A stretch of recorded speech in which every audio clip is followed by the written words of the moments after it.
उस भंवर में सब समा जाता है, लेकिन 1 इंच भी गति नहीं होती। उपनिषद की हम चर्चा करेंगे।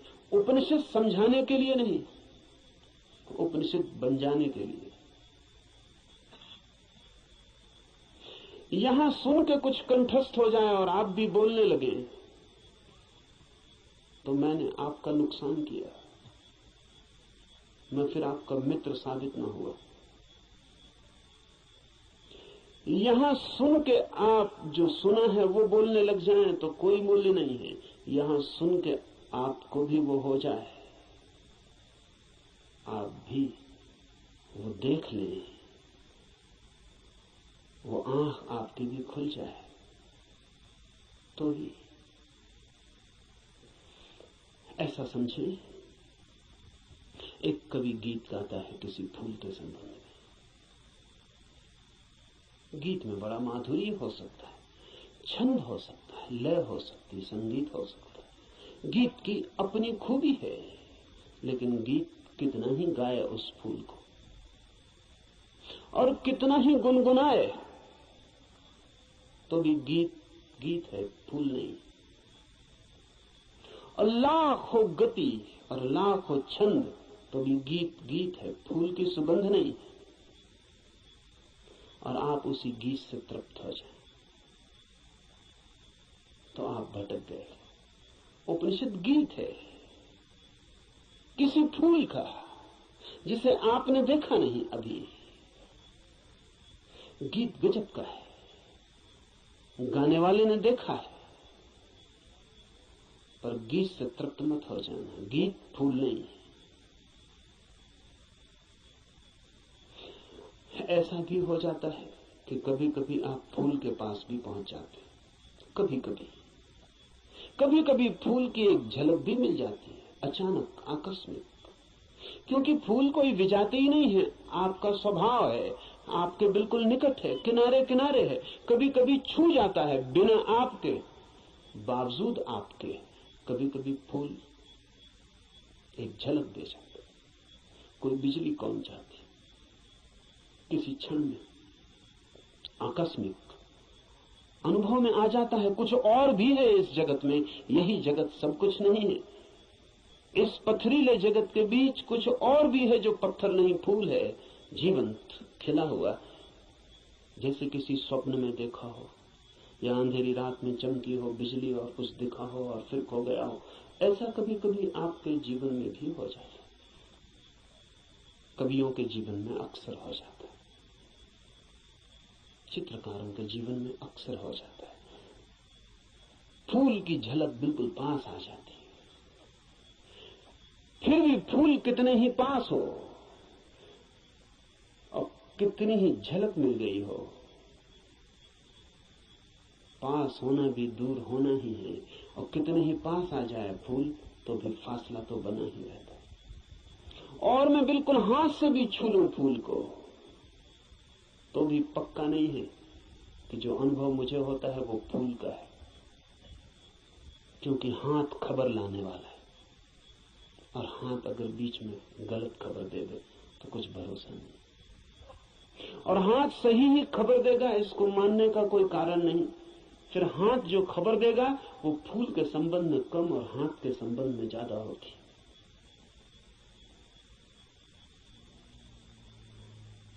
फूल ठंडा मालूम पड़ता है, जरूरी नहीं कि फूल ठंडा हो सकता है हाथ गर्म हो, इसलिए फूल ठंडा मालूम पड़ता है।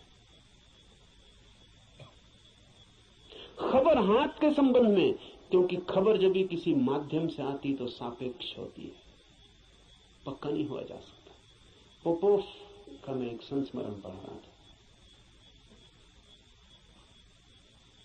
पोपोफ एक साधिका थी और गहरी साधिका थी, और पियोत्र दिमित्रोविच ऑस्पेंस्की के पास साधना करती थी। एक दिन बैठी थी पास, एक सज्जन ने आके ऑस्पेंस्की से पूछा कि ईश्वर है या नहीं। तो ऑस्पेंस्की ने कहा कि ईश्वर नहीं है। फिर ऑस्पेंसकी थोड़ी देर रुका और उसने कहा कि लेकिन मैं कोई गारंटी भी नहीं कर सकता,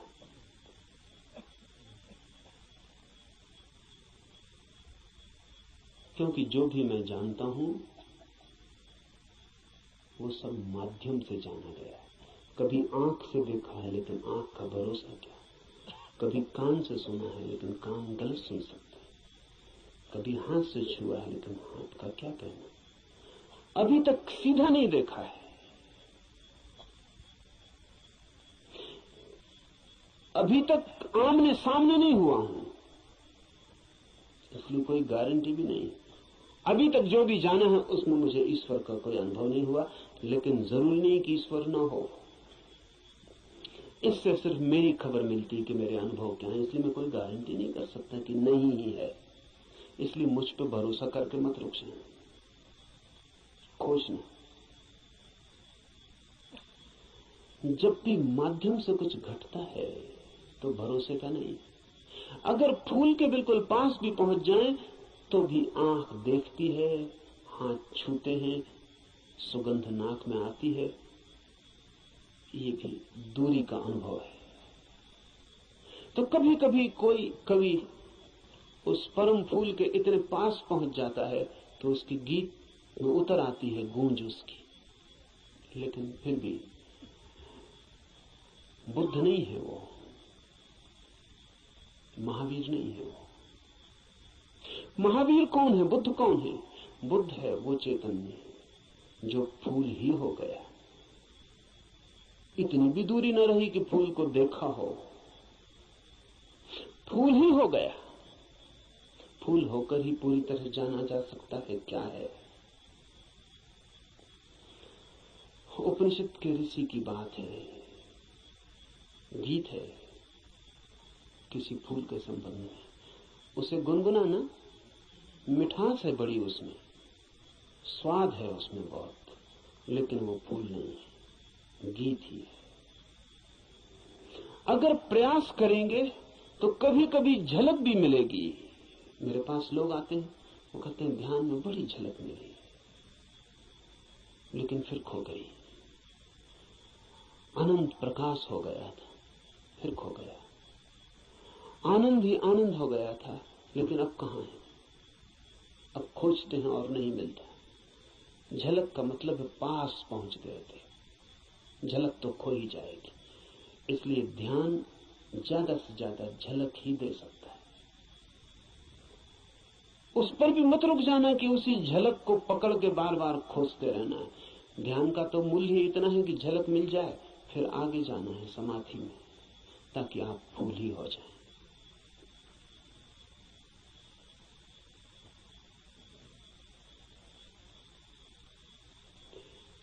ध्यान में है झलक, समाधि में है हो जाना। झलकों पे मत रुकना।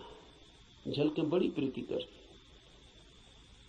सारा जगत बासा मालूम पड़ने लगता है। एक झलक ध्यान में मिल जाए उस जीवंत की, फूल की, उस खिलावट की जो भीतर है, तो सारा जगत फीका और व्यर्थ हो जाता है। लेकिन फिर कुछ लोग झलकों को पकड़ लेते हैं और उन्हीं को दोहराने लगते हैं और सोचते हैं सब हो गया। नहीं, जब तक आप ही ना हो जाएं, ईश्वर ही जब तक आप ना हो जाएं, तब तक भरोसा मत करना कि ईश्वर है। हो सकते हैं, क्योंकि है ही। खोलना है जरा, उघाड़ना है जरा। छिपे हैं, मौजूद हैं अभी और यहीं। थोड़े से वस्त्र हैं और बड़े झीने वस्त्र हैं कि चाहें तो अभी उतार कर फेंक दें और नग्न हो जाएं और ईश्वर हो जाएं। लेकिन बड़ी पकड़ है। झीने तो हैं लेकिन पकड़ गहरी।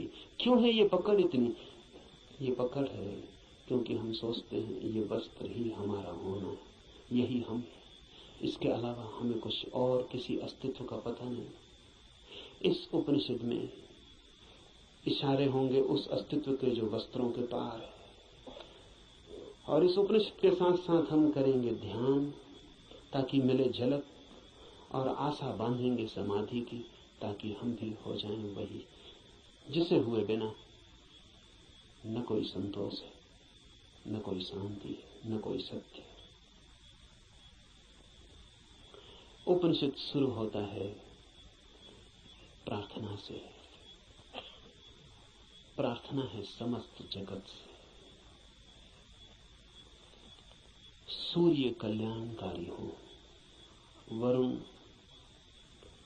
अर्यमा, इंद्र और बृहस्पति, विष्णु कल्याणकारी हो, उस ब्रह्म को नमस्कार हो। हे वायु, तुम्हारे लिए नमस्कार, क्योंकि तुम प्रत्यक्ष ब्रह्म हो। मैं तुम्हें ही प्रत्यक्ष ब्रह्म कहूंगा। सत्य और रित वे सब मेरी रक्षा करें, आचार्य की भी। इस प्रार्थना से शुरू होता है। धर्म की यात्रा प्रार्थना से शुरू होगी ही। प्रार्थना का अर्थ है आस्था, आशा। प्रार्थना का अर्थ है इस सारे जगत के साथ हमारे जुड़े हुए होने का भाव। प्रार्थना का अर्थ है मुझ अकेले से क्या होगा, मुझ अकेले से होता तो हो गया होता। मुझ अकेले से तो क्षुद्र भी नहीं सध पाया। चाहा था धन मिल जाए, वो भी नहीं मिला। चाहा था पद मिल जाए, वो भी नहीं मिला। कैसी कैसी चाहें की थी, बड़ी छोटी थी, वे भी पूरी ना हुई। मुझ अकेले से तो संसार भी ना सधा। तो सत्य की ये महायात्रा मुझ अकेले से हो सकेगी? अकेले अकेले तो मैं संसार में भी हार गया हूं। सभी हारे हुए हैं संसार में। जो जीते हुए दिखाई पड़ते हैं वे भी, बस वे दूसरों को जीते हुए दिखाई पड़ते हैं, खुद तो बिल्कुल हारे हुए।